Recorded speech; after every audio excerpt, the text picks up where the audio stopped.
Good afternoon, everybody, and thanks so much for joining us. After Facebook and Twitter banned President Trump following last week's Capitol attack, downloads surged for a lesser-known app called Parlor. But now Google, Apple, and Amazon are pulling their tech support for the less restrictive, more conservative app. The move underscoring how tech companies are being held more accountable for what actually happens on their services and on their platforms. Bloomberg opinion columnist Tae Kim joins me now from Greenwich, Connecticut, and Bloomberg technology anchor Emily Chang will join us in just a moment. Tae, great to have you on the show today. Your recent column asked a very important question. Can Twitter survive banning President Trump? What do you think the banning actually means for Twitter's future? I think Twitter will survive. I mean, they have enough money and they'll survive over a long term, but it is a big negative for the company. I mean, just looking at the numbers, Trump had about almost 90 million followers, and they had daily active users of 187 million as of the last quarter. So this is a huge chunk of their user base. And if you go ahead. And we've seen Twitter's stock react. You point out in your story it is down since last Wednesday. It was down on Friday after the late day announcement, and then down this morning too. Yeah, so investors are already kind of worried that this will happen. We had Facebook put Trump on indefinite suspension for up to 2 weeks. So people are kind of worried that Twitter would actually follow suit. So talk about why it's different for Twitter than, say, Facebook, for example. So Facebook has billions of users, and I think Trump's Facebook page had like 30 million. So it's a totally different scale in terms of percent of user base. For Twitter, it's almost half their monetizable daily active users. So it's a different thing. And also, Twitter is Trump's platform, right? He's been using this for the last 4 years to communicate to the media, his base, and it's just much a larger chunk of their base. So at the end of the day, you still think this was the right thing for Twitter to do? Yes, I mean, they almost didn't have a choice, because the most important part of terms of service is restricting incitement of violence and public safety. And there's always been this thing about, oh, is Trump really inciting violence? He's always used a dog whistle kind of technique where he doesn't say it exactly, he parses his language. But now, after the events of last week, where he directed his supporters to march on the Capitol, and now we had 5 people dying, like, it's not a theory anymore. There's been a direct correlation. So these companies really didn't have a choice.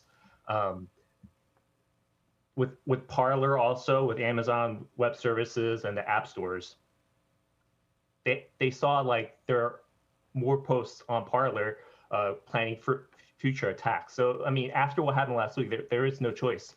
It's clear there's been incitement of violence on these platforms. What I found so fascinating about your column, Tae, was how you explored the way that Twitter hasn't done a really great job of innovating over the last decade or so. Take us into what you found as you've been spending time on Twitter looking at this, and how the platform has really fallen behind, in your opinion.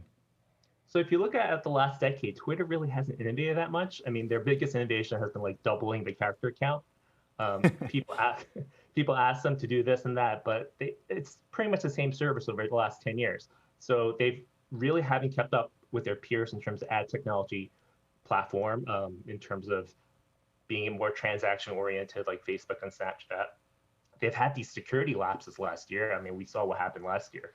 And they really need to find innovative features to drive users onto the platform, especially with Trump leaving and many of his followers starting to leave.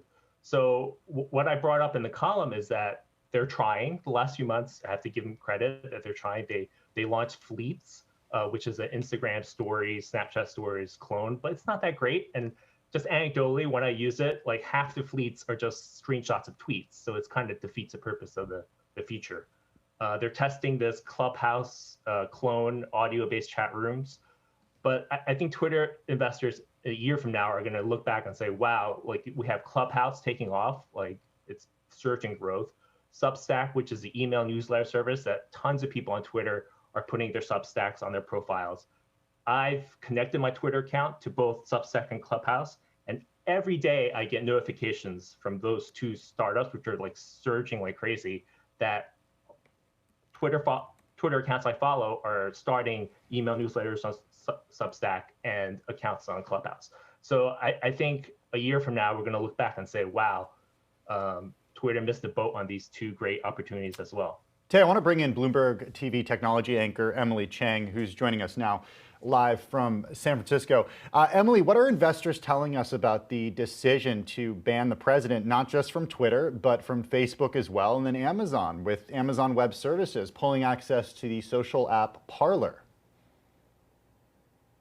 So look, obviously the stocks are down. We don't ever know for sure why that is, but President Trump has been cut off from 88 million followers on Twitter. That's a lot of followers that drove a lot of traffic. Now, any Twitter executive will tell you, of course, there are millions of accounts on Twitter, and President Trump is just one person. There are world leaders around the world. There's news constantly happening around the world. But we cannot deny the fact that President Trump has been a huge driver of people to the service over the last 4 years. That said, we're also expecting that should he remain in office until Inauguration Day, that he is going to make railing against big tech, railing against Section 230, a huge part of those last few days in office. You also have Republican lawmakers like Senator Lindsey Graham saying that he is going to make Section 230 and ending the protections that law affords technology platforms a big part of his initiatives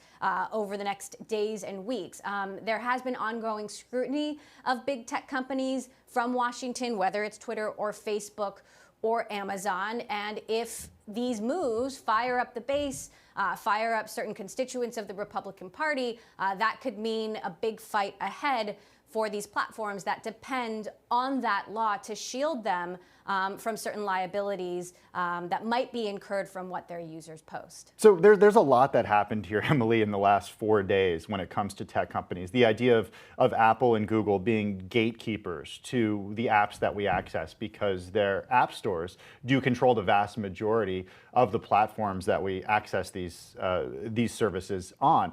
I'm wondering, when it comes to that fight over regulation, when it comes to big tech, what does this mean for what regulation could look like moving forward? You mentioned it could fire up the Republican bases. From what I'm seeing online, that is absolutely happening.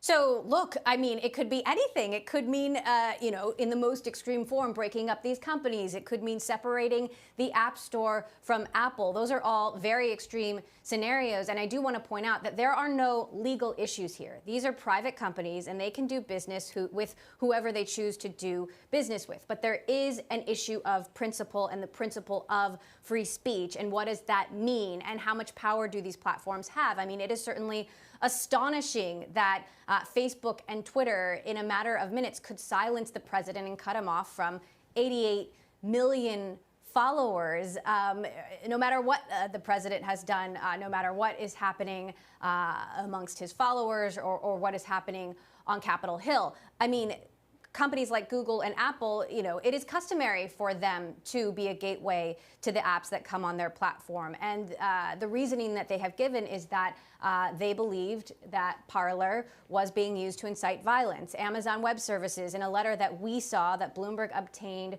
from Amazon Web Services to the CEO of Parlor, to the chief policy officer at Parlor, they pointed out very specific posts that were inciting violence and pointed to the fact that Parlor didn't have a strong enough plan to moderate those posts. I believe Parlor was going to use volunteers to do their moderation, and Amazon said, that's simply just not enough.